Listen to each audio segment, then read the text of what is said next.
Hello, this is our capstone report for the group Nicholas Baglino, Eric Klatsko, and Danny Piccone.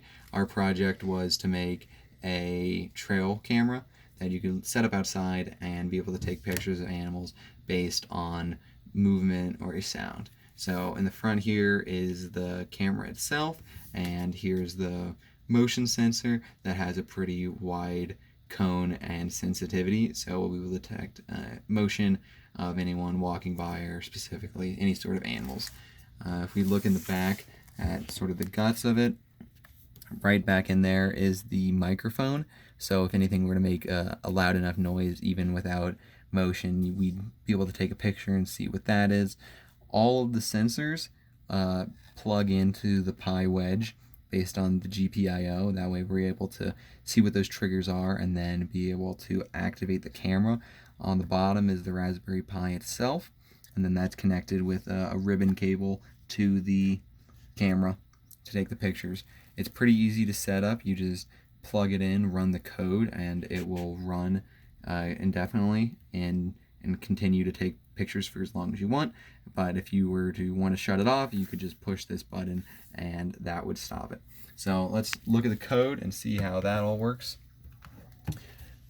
Like we said, we just set up a couple of GPIO inputs, and then we have a while loop that just continues to run as long as we deem necessary until we see this button push.